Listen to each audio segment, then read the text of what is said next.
चलिए स्टार्ट करते हैं एक्सरसाइज 10.3 और उसके लिए हमें कुछ बेसिक सीखने पड़ेंगे। सो पहले वो बेसिक सीखते हैं कि क्या है। देखिए 10.3 इम्पॉर्टेंट एक्सरसाइज है, आपको पेपर में इससे क्वेश्चंस भी आएंगे, तो ध्यान से इसके बेसिक्स जो हैं वो समझना, ठीक है। सबसे पहले तो आपको प्रोडक्ट सीखना पड़ेगा। दो तरीके के आपके यहाँ पे प्रोडक्ट होंगे, एक तो डॉट प्रोडक्ट होगा, एक क्रॉस प्रोडक्ट होगा, ठीक है। पहले हम जो एक्सरसाइज है उसमें डॉट प्रोडक्ट पे बेस्ड है, सो हम पहले डॉट प्रोडक्ट का कॉन्सेप्ट सीखते हैं कि क्या होता है। आपके पास देखिए दो वेक्टर्स का प्रोडक्ट करना है, हमने एडिशन और सब्ट्रैक्शन हम देख चुके हैं। दो वेक्टर्स का प्रोडक्ट करना है तो सबसे पहले हम स्केलर प्रोडक्ट की बात करेंगे, जिसको आप डॉट प्रोडक्ट भी बोल देते हो, ठीक है। अब दो वेक्टर यानी कि कोई तो होंगे, हमने उनका नाम दे दिया कि एक मान लीजिए ए वेक्टर है, एक बी वेक्टर है। इन दोनों वेक्टर्स के बीच में आपके पास एंगल बन रहा है थीटा, ठीक है। अब अगर इन वेक्टर्स का प्रोडक्ट मुझे निकालना है, then this is your formula which you need to remember. A vector into B vector क्या होगा, magnitude of A vector into magnitude of B vector into cos theta. ये आपका फॉर्मूला है। जब भी आपने प्रोडक्ट करना है दो वेक्टर्स का, दिस इज योर फॉर्मूला। आपको मैग्नीट्यूड निकालना आता है ए वेक्टर का, आपको बी वेक्टर का भी मैग्नीट्यूड निकालना आता है, कॉस थीटा आपको कोई ना कोई एंगल दिया होगा, ठीक है। पहली बात तो ये। दूसरी चीज आपने क्या याद रखनी है, ए वेक्टर इंटू बी वेक्टर जो भी मल्टीप्लाई करके आएगा it will be a scalar quantity, ठीक है। स्केलर क्वांटिटी आंसर आएगा। देन तीसरी चीज, अगर आपके पास थीटा 0 डिग्री आ जाए, मतलब इस फॉर्मूला में, फॉर्मूला यही है, आपके पास थीटा जो है वो 0 डिग्री आ जाए, तो आपके पास ए वेक्टर इंटू बी वेक्टर क्या बन जाएगा, देखिए कॉस 0 हो जाएगा 1, देन ए वेक्टर का मैग्नीट्यूड इंटू बी वेक्टर का मैग्नीट्यूड, ये आपके पास आंसर आ जाएगा। अगर इसी कॉस थीटा की जगह थीटा 180 हो जाए, या हम जिसको पाए बोलते हैं, तो कॉस 180 इज -1, तो यहाँ पे क्या हो जाएगा, माइनस ए वेक्टर का मैग्नीट्यूड इंटू बी वेक्टर का मैग्नीट्यूड, तो आपके पास ये रिजल्ट आ जाएगा। और अगर आप मान लीजिए ए वेक्टर इंटू बी वेक्टर 0 होता है, ठीक है, इफ ये जो इन दोनों का वैल्यू है, अगर ये वैल्यू 0 हो जाता है, देन आपके पास दो कंडीशंस हो सकती हैं कि ये 0 कैसे बना।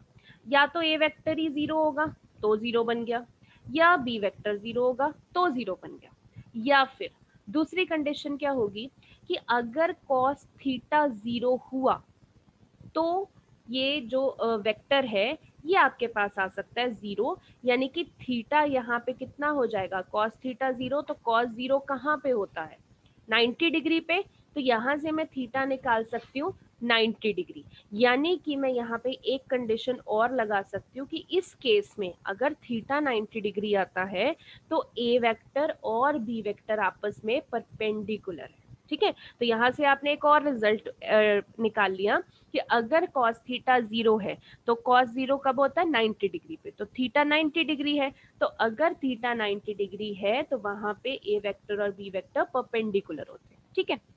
ये सब रिजल्ट्स हैं जो आपके क्वेश्चंस में काम आएंगे, ठीक है। नेक्स्ट आपके पास दिया है कि अगर मान लीजिए तीनों वेक्टर आपस में परपेंडिकुलर हैं, आई कैप जे कैप के कैप, मतलब तीनों डायरेक्शंस जो हैं आपस में परपेंडिकुलर, तीनों एक्सिस। तो अगर मैं मान लीजिए आई कैप इंटू जे कैप निकालती हूँ, अब आई कैप इंटू जे कैप कहाँ से, फॉर्मूला कहाँ से, ये यही करेंगे, ए वेक्टर इंटू बी वेक्टर क्या होगा, ए वेक्टर का मैग्नीट्यूड बी वेक्टर का मैग्नीट्यूड इंटू कॉस थीटा, ठीक है। तो यहाँ पे आपके पास आई वेक्टर का मैग्नीट्यूड जे का magnitude into cos theta, theta की जगह 90 क्यों लिया, क्योंकि मैं मान के चल रही हूँ कि अभी ये परपेंडिकुलर चल रहे हैं, ठीक है। यहाँ पे कॉस 90 आपके पास क्या आ जाएगा 0, यानी आई कैप इंटू जे कैप क्या हो जाएगा 0।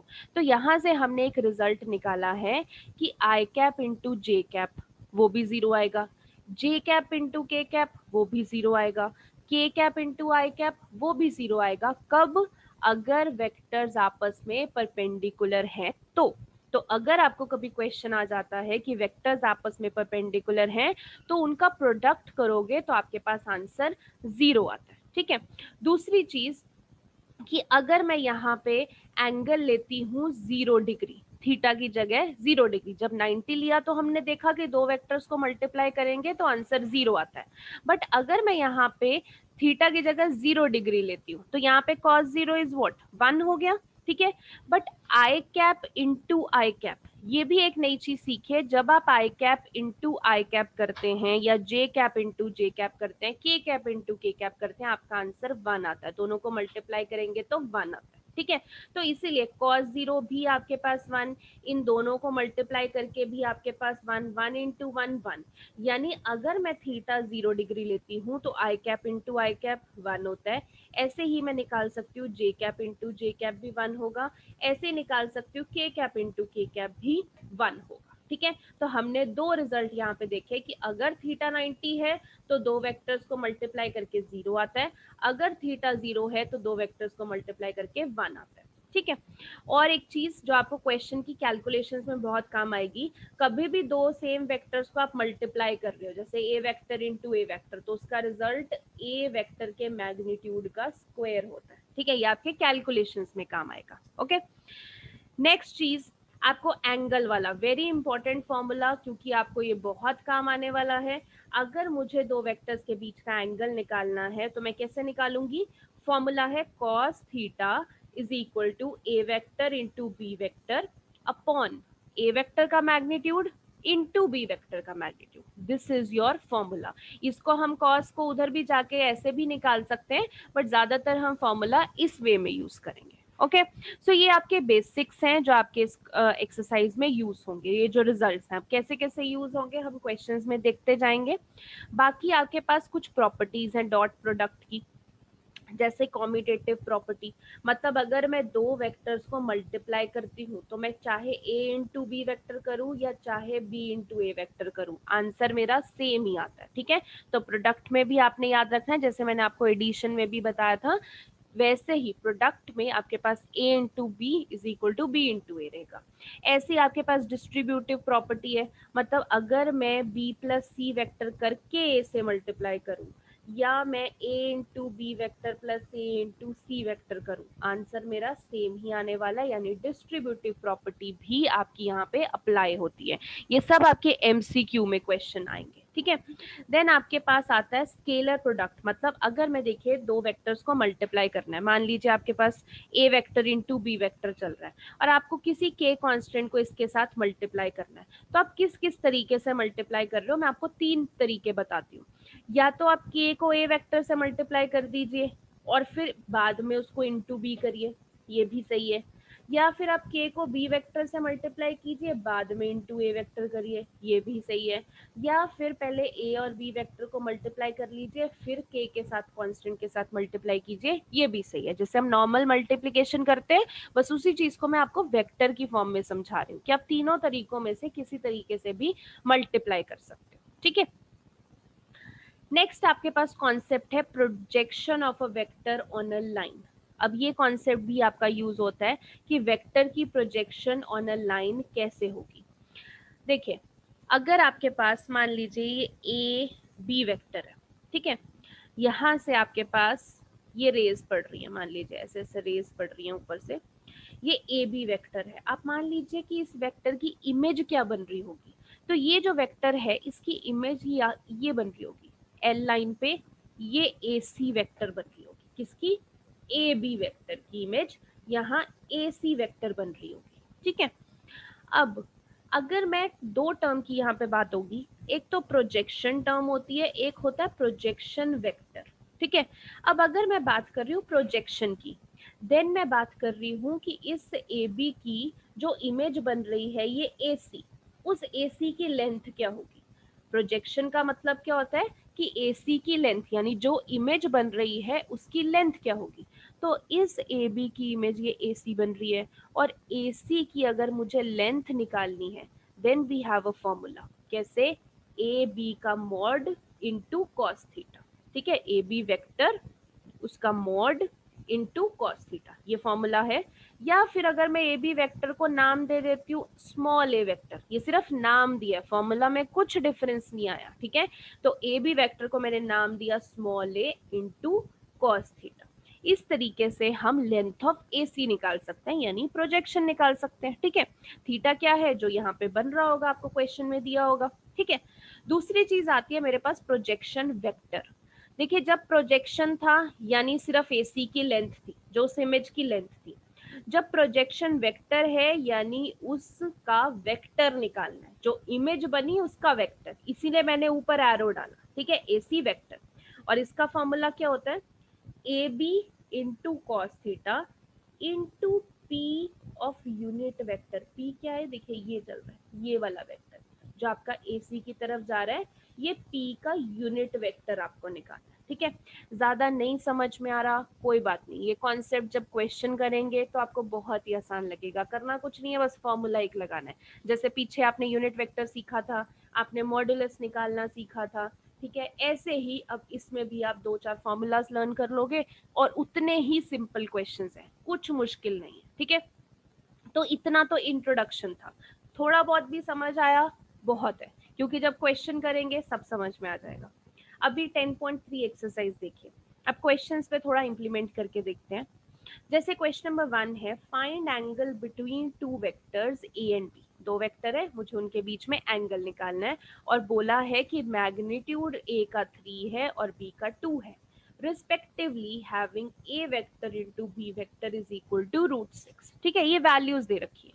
तो जो आपको पहले तो मैग्नीट्यूड की वैल्यू ए वेक्टर की √3 दे रखी है, तो मैं लिख लूंगी मैग्नीट्यूड इसी तरीके से लिखते हैं, इसकी वैल्यू कितनी है, √3।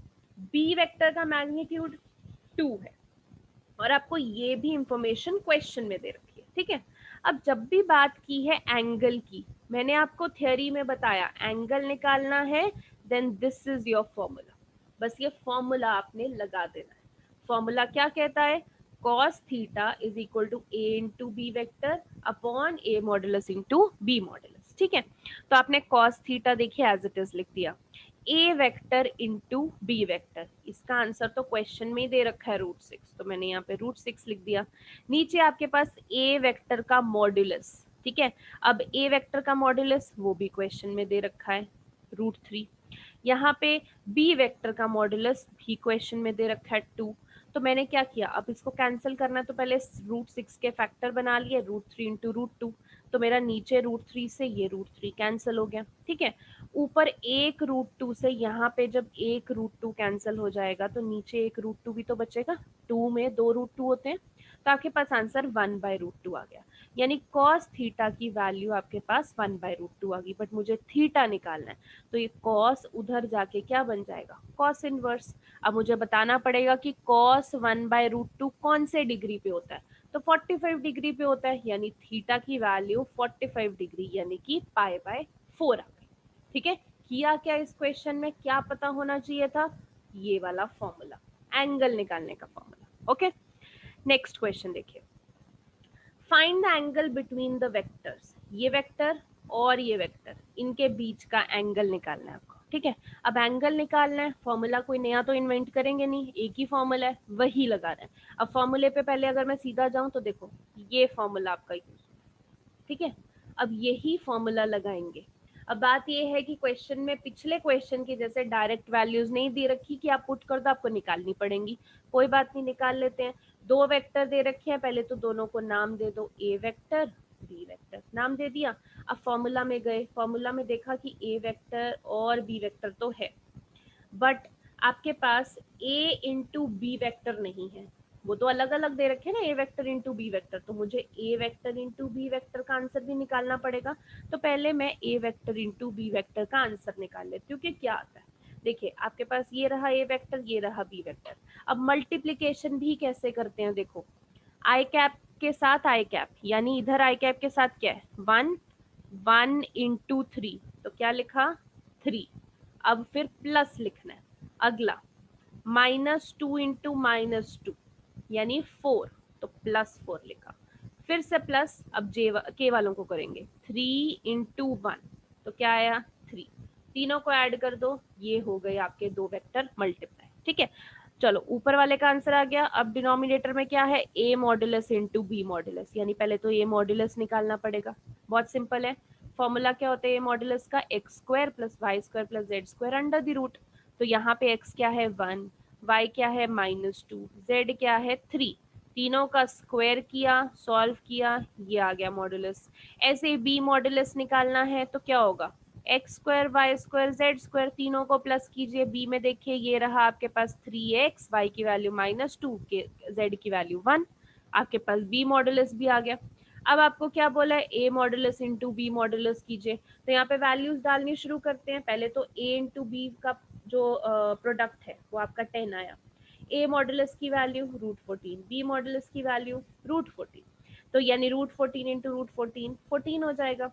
कैंसिल किया तो आपके पास कितना आ गया 5/7। अब ये चल क्या रहा था, cos थीटा की वैल्यू चल रही थी, cos थीटा 5/7 आया, ठीक है। तो आपके पास थीटा निकालना है तो cos उधर जाके क्या हो जाएगा, cos इनवर्स, तो थीटा की वैल्यू cos इनवर्स 5/7। अब आपको 5/7 की वैल्यू तो नहीं पता है कि cos पे कब होती है, तो ये आपका आंसर यहीं पे आ गया। Okay, next, find the projection of a vector on this. अब ये कॉन्सेप्ट कौन सा आ गया, प्रोजेक्शन का। तो इसमें भी नई चीज सीखो। अभी तक हमने एक्सरसाइज में सिर्फ एक ही फॉर्मूला लगाया cos थीटा का, एंगल निकालने का। अब प्रोजेक्शन का कॉन्सेप्ट भी सीखो कि कैसे अप्लाई होता है। देखो आपको यहाँ पे बोला है कि इस वेक्टर की प्रोजेक्शन इस वेक्टर पे निकालो, तो कैसे ध्यान रखना है, आपने पहले तो दोनों वेक्टर का नाम लिख दिया, ये पहले का ए वेक्टर, ये बी वेक्टर। अब मुझे इसकी प्रोजेक्शन इस पे निकालनी है ना, तो क्या लिखेंगे, पहले वाले वेक्टर को हम वेक्टर ही लिखेंगे, यानी ऊपर एरो डालेंगे ए वेक्टर। जिस पे प्रोजेक्शन निकालनी है, यानी बी वेक्टर पे प्रोजेक्शन निकालनी है, तो बी के ऊपर कैप डाल देंगे। ठीक है, क्या किया, जिसकी प्रोजेक्शन निकालनी है उसको वेक्टर ही लिया, यानी ए वेक्टर लिया, इनटू जिसके ऊपर निकालनी है उसको कैप लगा दिया। ये प्रोजेक्शन निकालने का कॉन्सेप्ट है। अब इसको आगे सॉल्व करना है, इसी टर्म को बोलते हैं हम प्रोजेक्शन निकालना। अब प्रोजेक्शन की सॉल्व करते, देखिए ए वेक्टर है वो तो एज इट इज, ये बी के ऊपर कैप लग गया, यानी बी यूनिट वेक्टर। अब यूनिट वेक्टर का फॉर्मूला क्या होता है, वेक्टर को उसके मैग्नीट्यूड से डिवाइड कर दो, यही होता है यूनिट वेक्टर का फॉर्मूला, जो पिछली एक्सरसाइज में किए वही करेंगे। अब देखो यहाँ पे ए वेक्टर है आपके पास, ए वेक्टर अगर मुझे निकालना है, ए पहले तो ए इंटू बी वेक्टर, जो न्यूमिरेटर है आपके पास ए इंटू बी वेक्टर। अब अगर मैं मल्टीप्लाई करती हूँ ए इंटू बी, देखो यहाँ पे आई के साथ क्या है 1, बी के आई के साथ क्या है 1, 1 इंटू 1 1 हो गया। इधर जे के साथ क्या है -1, इधर जे के साथ क्या है 1, -1 इंटू 1 -1, तो 1 - 1 तो 0 हो गया, तो ए इंटू बी वेक्टर क्या हो गया 0। नीचे क्या है, मॉडुलस ऑफ बी। अब बी का मॉडुलस निकालना, देखो क्या है 1 का स्क्वायर प्लस 1 का स्क्वायर, यानी कि √2 हो गया। तो 0 को जब √2 से डिवाइड करेंगे आपके पास आंसर क्या आने वाला है 0, यानी कि जो आपने ये प्रोजेक्शन निकाली A vector into B unit vector, वो आपके पास क्या आ गई 0। ठीक है, आपको क्या बोला था, find the projection, this is your projection 0।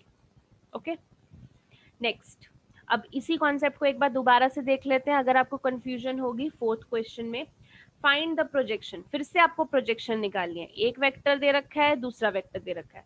अब पहले वेक्टर है उसको ए नाम दे दिया, दूसरा वेक्टर है उसको बी नाम दे दिया। अब ए की प्रोजेक्शन बी पे निकालनी है, तो ए को वेक्टर ही लिखेंगे, जिस पे निकालनी है यानी बी पे निकालनी है तो उसको आप यूनिट वेक्टर लिखोगे। ये ऊपर टोपी डाल दी ना, ये यूनिट वेक्टर लिखोगे। अब फॉर्मूला डाल दो, A vector as it is, unit vector का फॉर्मूला क्या होता है, वेक्टर अपॉन मैग्नीट्यूड। ठीक है, अब सबसे पहले तो आपको न्यूमरेटर सॉल्व करना पड़ेगा, ए वेक्टर इंटू बी वेक्टर निकालना पड़ेगा, दोनों वेक्टर को मल्टीप्लाई करना पड़ेगा। ठीक है, अब दोनों वेक्टर की मल्टीप्लीकेशन कैसे होगी, देखो आपके पास ए वेक्टर इधर आई कैप 1 और इधर आई कैप के साथ क्या है 7, 1 इंटू 7 7। ठीक है, इधर जे कैप के साथ 3 है, इधर जे कैप के साथ -1 है, 3 इंटू -1 -3। इधर के कैप के साथ 7 है, इधर के कैप के साथ 8 है, 7 8 सा 56। ये हो गया ए इंटू बी वेक्टर। नीचे बी वेक्टर का मॉडुलस, तो वो तो हमें निकालना आता है, बी वेक्टर का modulus √x² plus y² plus z²। ये x की वैल्यू, ये y की वैल्यू, ये z की वैल्यू, अब करेंगे तो √114 आ गया। तो इन दोनों को हमने जब डिवाइड किया हमारे पास आंसर ये आ गया। This is what, projection. ठीक है, नेक्स्ट आपके पास देखिए, show that each of the given 3 vector is a unit vector. अब यहाँ पे बोला कि तीनों वेक्टर को शो करो कि ये यूनिट वेक्टर है। तो मैंने आपको पहले भी बताया था, अगर हमें क्रॉस चेक करना होगी यूनिट वेक्टर कैसे है, तो हमें मॉड्यूलस निकालना पड़ता है। तो यहाँ पे देखिए, हमने तीनों वेक्टर को नाम दे दिया, A vector, B vector, C vector. अगर मुझे मान लो चेक करना है कि ए वेक्टर यूनिट वेक्टर है या नहीं, तो क्या करोगे, मॉड्यूलस निकाल लो, सिंपल। यहाँ पे मैंने ए वेक्टर का मॉड्यूलस निकाल दिया। अब देखो, सबको 7 से डिवाइड कर देना है। एक्स की वैल्यू 2/7, जेड की वैल्यू, वाई की वैल्यू 3/7, इधर जेड की वैल्यू 6/7, तीनों का स्क्वायर किया 49/49, 1 आ गया। ऐसे ही बी वेक्टर को देखना है कि ये यूनिट वेक्टर है कि नहीं, उसका मॉड्यूलस निकालो, X square plus Y square plus Z square, फिर भी आंसर 1 आ रहा है। सी वेक्टर देखना है तो उसका भी मॉड्यूलस निकाल लो, X square plus Y square plus Z square, तीनों का आंसर 1 आ रहा है। अब जब भी मॉड्यूलस का आंसर 1 आएगा, यानी ए बी सी तीनों क्या है आपके, यूनिट वेक्टर्स है। ओके, देन आगे आपको बोला है कि show that they are mutually perpendicular to each other. ये जो तीनों वेक्टर हैं ये आपस में परपेंडिकुलर हैं, ये शो करो। अब यहाँ पे वो वाला कॉन्सेप्ट आएगा जो मैंने आपको थ्योरी में बताया था ना, कि जब म्यूचुअली परपेंडिकुलर होते हैं तो क्या होता है। ठीक है, हमने यहाँ पे, मैं थ्योरी भी आपको दिखा देती हूँ। यहाँ पे हमने कॉन्सेप्ट किया था म्यूचुअली परपेंडिकुलर का, यानी दो वेक्टर्स को मल्टीप्लाई करोगे तो आंसर क्या आना चाहिए, 0। सो यही करेंगे हम। अब म्यूचुअली परपेंडिकुलर करना है, हमारे पास कितने हैं, 3 वेक्टर हैं, ए बी सी। तो अब देखिए, सबसे पहले तो आप ए वेक्टर इंटू बी वेक्टर करोगे। ठीक है, अब ए वेक्टर इंटू बी वेक्टर आप आराम से कर सकते हो। ए के एक्स को 2/7 को बी के एक्स के साथ 3/7 के साथ मल्टीप्लाई करो तो क्या हो जाएगा, 6/49, तो वही लिखा। ठीक है, फिर ए के वाई को, यानी 3/7 को बी के वाई के साथ 6/7 के साथ मल्टीप्लाई करोगे तो इस तरीके से। ऐसे ही जेड को जेड के साथ मल्टीप्लाई करोगे, तीनों को सॉल्व किया, आंसर 0 आया, यानी ये दोनों वेक्टर आपस में परपेंडिकुलर हैं। इसी तरीके से आप बी वेक्टर और सी वेक्टर को मल्टीप्लाई करोगे, मल्टीप्लाई वैसे ही करना है जैसे एडिशन सब्ट्रैक्शन करते हो, बस वैसे ही एक्स वालों को आपस में मल्टीप्लाई करो, वाई को आपस में, जेड को आपस में। तो ऐसे B vector C vector multiply किया, आपका फिर से 0 आ गया, यानी ये परपेंडिकुलर है। ऐसे ही सी वेक्टर को ए वेक्टर से मल्टीप्लाई कर दो, फिर से 0 आ गया, यानी ये भी परपेंडिकुलर है। तो आप कह सकते हो कि ये म्यूचुअली परपेंडिकुलर है। ठीक है, इस तरीके से आप ये कॉन्सेप्ट लगा सकते हो। ओके, सो आज की एक्सरसाइज में इतना